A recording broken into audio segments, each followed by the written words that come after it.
Hello, my name is Noli and I like to read, and today it is Bookmas Day 5. I can't believe we were already almost halfway through, but I am so excited. I've been loving doing these videos. I love just like brainstorming and be like, oh, which video should I do next? It's literally such a great time. So fun.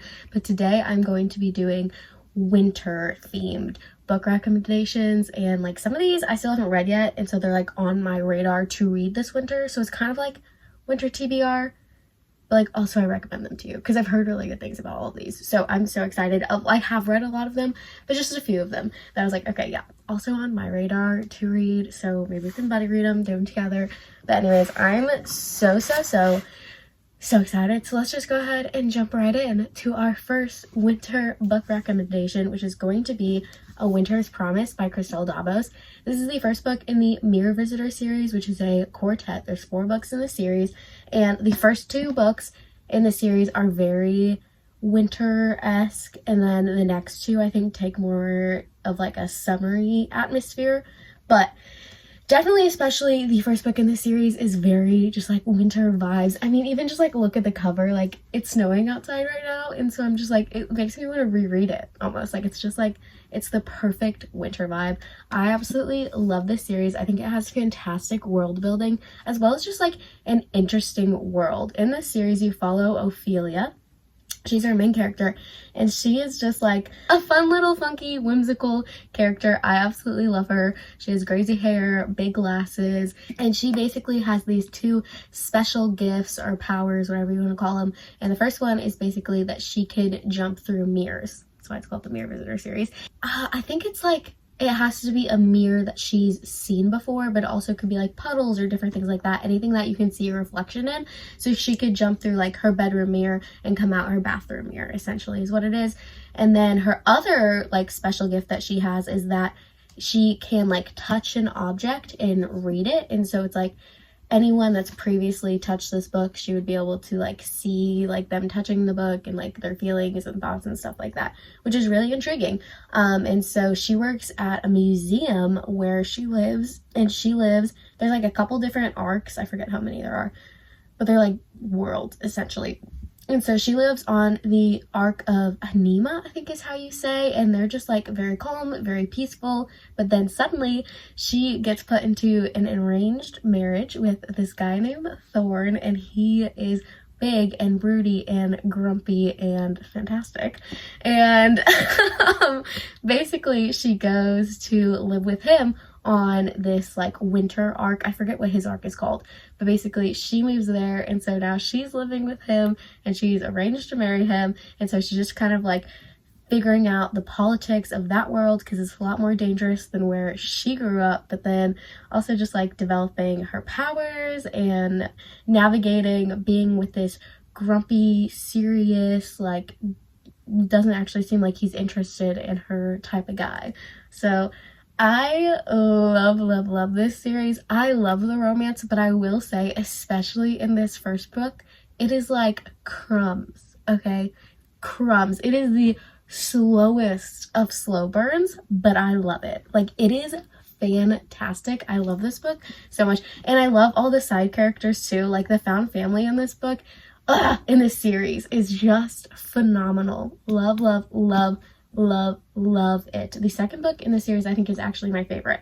So definitely recommend checking these out. They were translated from French, and so I feel like you should know that going into it because it just makes a lot more sense whenever you start reading it. But love this series, and it is a fantastic winter read. The next book that I have is Scarlet Princess. This is another one that is a YA fantasy quartet. There are 4 books in this series, and this is the first one, obviously. And I don't remember if every single one of these takes place in like a winter scene, but I remember I think this first book especially takes place in this like winter place because we're following Rowan, and Rowan is the princess in Lachlan. Is that where she's the princess? I don't know. She's a princess, and so then her and her cousin are trying to go get alcohol, and so they have to like go through this cave to this other kingdom to like go get it, and they get stuck in this cave because of the storm, and they end up getting captured by their enemy kingdom, and so they're staying there. There's a bit of an enemies to lovers situation that happens with Rowan and maybe one of the other princes. I don't know, you'll have to wait and see, read and find out. And it's just so good. The humor in these books is top tier. The second book in the series is by far my favorite. In fact, I was actually considering DNFing this series after I read the first book, but there was something that happened at the end that I was like, okay, wait, because this, like, if it goes where I think it's going, where it looks like it's hinting it's going, where some fantasy books tend to go, I was like, if that happens, I'm gonna be obsessed, okay? And that's what happened, and I was obsessed. Okay, love this series.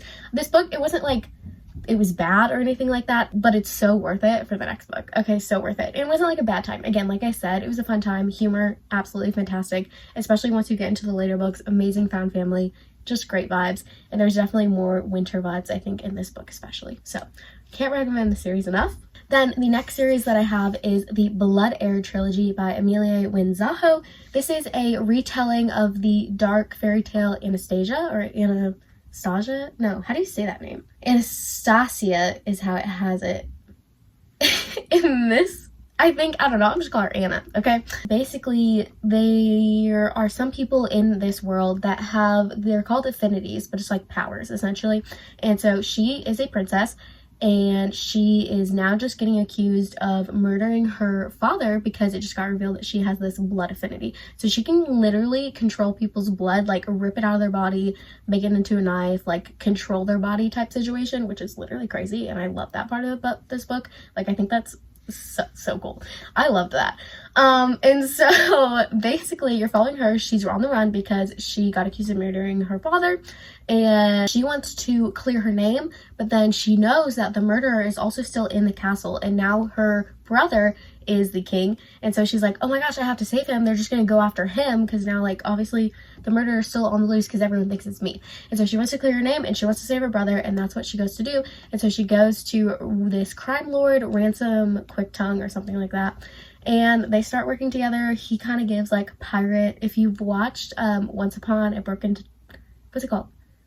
I think it's just called Once Upon a Time, that TV show. He reminds me of Hook from that TV show. So if that interests you, I definitely recommend this series. I had a great time. I really thoroughly enjoyed the series, much more than I was expecting to. So that's this recommendation. Then next up, I have a very popular book, but it is just so perfect to read in the wintertime that I couldn't pass up recommending it. And that book is Divine Rivals by Rebecca Ross. Now, I read this book. I was obsessed with it. Okay, 5-star read. And then I waited like 6 months to read the next book, and I wasn't as obsessed with that one. I gave it like a 3.75. It was fine. I wasn't as in love with it as I was in this book, and I think the mistake that I made was waiting so long. I think had I gone directly from reading this book into the next book, I would have loved the second one almost just as much, if not as much as this one. So that's what I recommend doing if you haven't read this series yet. But this series is just so good. Rebecca Ross's writing style is just so lyrical, and it's like folklory, and there's like this historical aspect to this one, and it's just like such a cool setting. And again, the romance is absolutely phenomenal. We're following Iris and Roman, and they are like competitors for like a journalist. Is that what it is? I can't even remember. And so they're like competitors at their workplace, but then there's this whole war going on also, and Iris's brother had to go into the war and to like work there, you know, serve in the war. And so she starts writing letters to him and then like stuffing them under her wardrobe, and then all of a sudden they disappear, and then all of a sudden these other letters start coming back, but they're not actually from her brother. And so she starts going back and forth writing with this person. She doesn't know who it is, but it's a great time. You end up finding out who the letters are from, and it is just a absolutely crazy story. This one leaves on a crazy cliffhanger. It was so good, and I can't believe that I literally left on that cliffhanger and waited as long as I did to get the second book, because that's crazy. But anyways, can't recommend the series enough, and I think there's just great winter vibes in this series as well. Thanks. Then lastly, for a fantasy winter book recommendation, I do have Spectacular by Stephanie Garber. I love the whole Caraval series. I think you could definitely read it in the winter. I prefer reading it in the fall, but I think you definitely could read it in the winter. But if you've already read that series and you haven't picked up the novella for it yet, I highly, highly recommend this one. It just has the best holiday vibes. There's like all these illustrations throughout the book that are just gorgeous. They're stunning. Look at that. So fun. And it is just like Stephanie Garber's like magical type writing style that you get all throughout this book. And I absolutely, absolutely love it and cannot recommend it enough. You're definitely following more so Tella's story in this book than Scarlett's, just to be aware, because I was expecting more of Scarlett in this book and we didn't get that, unfortunately. But I was still really happy with the book. I thought it was really fun, just like a good time novella. So that's what this book was. Can't recommend it enough if you haven't already read it. And that is that. One that actually, now that I'm thinking about, that I want to get to is, I think it's called Spinning Silver by Naomi Novik. She's the author of the Deadly Education series, or I think it's called the Scholomance trilogy. I didn't love that series. I ended up DNFing it, but I've heard really good things about Spinning Silver, and it is a Rumpelstiltskin retelling, and I find that to be very intriguing. And also, it's a fantasy standalone, and I've been trying to read more fantasy standalones because I'm in the middle of a Witcher miniseries. So I really, like, that's on my radar. I don't know for sure if I'm gonna get to it, but like maybe in like January or something like that. I would love to like check it out. Moving into a few romance ones. The first one that I have is A Match Made at Christmas by Courtney Walsh. This is just a little winter Christmas novella, and I think it is absolutely adorable. It is so cute. I just realized something that I forgot to do. Anyways, that one was a wild process. Okay, so cute.